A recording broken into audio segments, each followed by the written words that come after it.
My childhood dream car was the Lamborghini Gallardo. One day, I saw that it was available on the market and I thought to myself, I needed to get that. Society said that it was a great thing to do. People saw that as a status symbol. It seemed like that was the right thing to do. And I went to get it. I absolutely regretted that decision. That turned out to be one of the dumbest things that I made in my life. Hey, my name is Alvin Poh. Welcome back to the Alvin Poh Show. Today I'm going to talk about intentionality and designing your life the way you want it so that you can have your ideal life. Now, I didn't know this back then. I had no clue. I was driven by what society said was important to me. I did things because that was the way it was supposed to be done. That was the way everyone did it. And so I did a lot of stupid things in my life. And hopefully with what I'm sharing, this will help you in your life and designing the things that actually matter to you. I don't know what matters to you, but personally for me, I've recently realized that it's all about freedom. Freedom is something that I want, I desire, and it's been there throughout my whole life. I just didn't know it.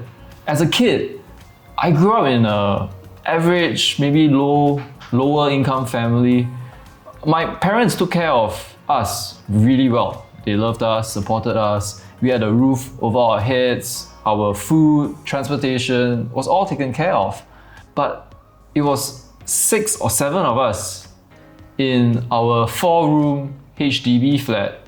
There were my parents, their 3 children, of which I'm the eldest, my grandmother, and in my younger years, my great-grandmother as well.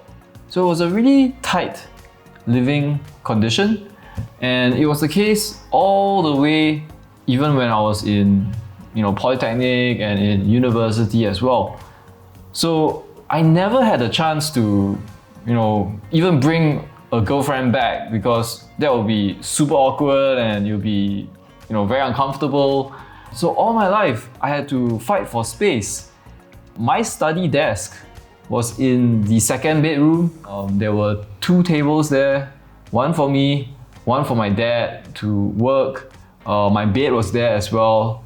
When my brother was born, the bed was transformed into a double-decker bed and the both of us were sharing that room. My sister was sharing a room with my grandmother. So it was a very, very tight space. And I didn't know it at a point of time, but it was something that I was always craving, that craving of personal space, the ability to have the freedom to do the things that I want in my own space.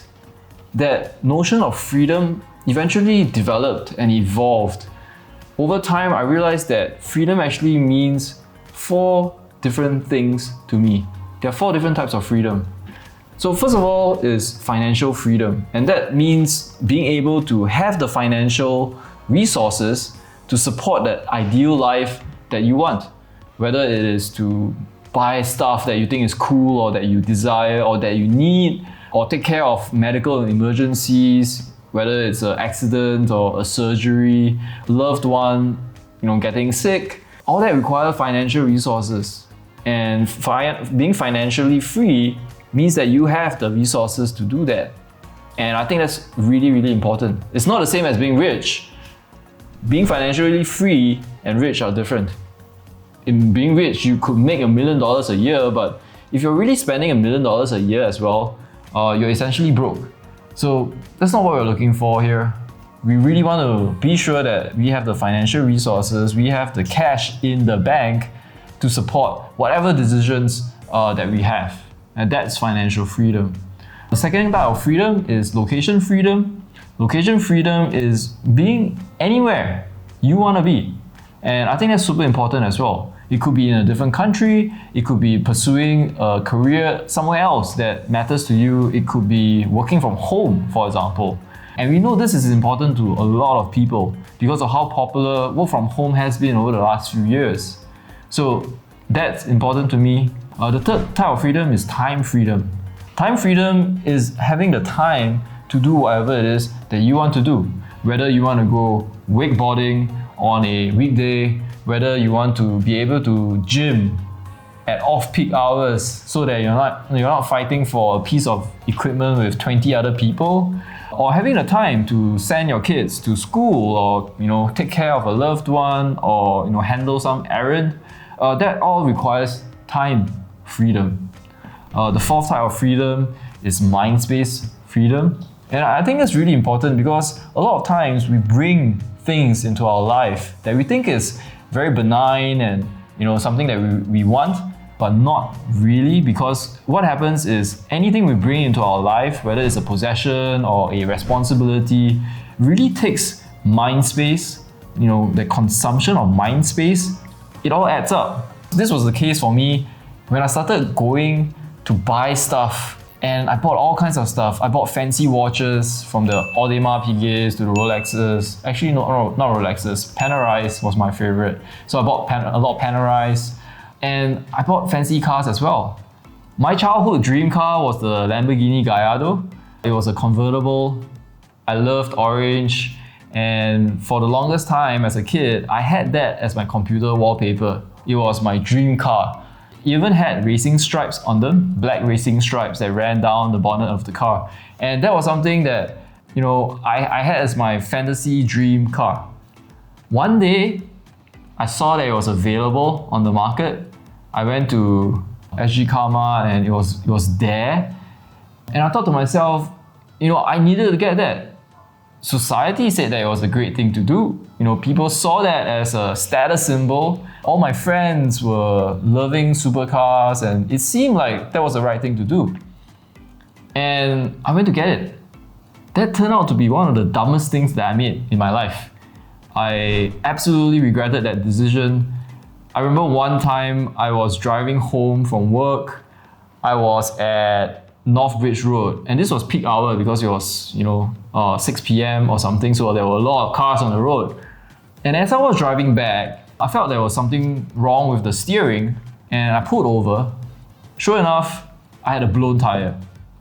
Now, despite whatever car you have, if you have a problem with the car and you need to pull over, you need a tow truck. So I called a tow truck, and because of peak hour and the time of the day, it took him at least like 30 minutes to arrive. During those 30 minutes, I was standing by the side of the road beside my Lamborghini while peak hour traffic was going past. And I remember one particular motorcycle, he had a pillion, and as they were riding past, they saw me and my Lambo, they pointed at me, and then they just laughed at my face. And then those jokers just sped off. And at that point of time, I just felt so sick in my stomach, I felt humiliated. I started questioning why. Why did I even buy a Lamborghini? It is an expensive car. It is really expensive. And I didn't know why I was spending that amount of money on a car that wasn't 10 times as good as a regular car. In fact, it gave me more problems. It took away the freedom that I desired, that I really wanted. It definitely took away financial freedom because now I was like paying for a Lamborghini. It took away time freedom because I was now spending time thinking about the car, servicing the car, sending the car for repairs, taking care of parking, taking care of, all the stuff that you need to do with a car or supercar in this case. It took away location independence because now I'm thinking about a Lamborghini that's sitting in the garage at my home, at the office. It's something there. I had to worry about the battery. It was just an absolute mess. And it definitely took away mind space freedom. Worrying about all those things on top of what I wanted to do in my business, in my life, was something that I didn't need. But yet, I was paying for all of that. And that's something that I want to leave you guys with, because I think if we know the ideal life that we want, then we won't be affected by what people say, what society expects, what we think should be the case. Instead, we can focus on the things that matter to us, what our preferences are, what our true desires are, what we really want to have. For me, again, it's freedom. I love freedom, I crave freedom, I want freedom in my life. And so I intentionally design my life for freedom. I don't know about what's important to you, but having that clarity will help you design that ideal life that you want. Because otherwise, life is going to happen by default. And that is not your ideal life. So hopefully this resonates with you. If you like what I am saying and what I am sharing with you, please like, subscribe, comment, tell me about your experience, tell me what you think, and share this with somebody else that might benefit as well. Take care, and I look forward to seeing you in another episode of the Alvin Poh Show. In the meantime, live life by design, not by default.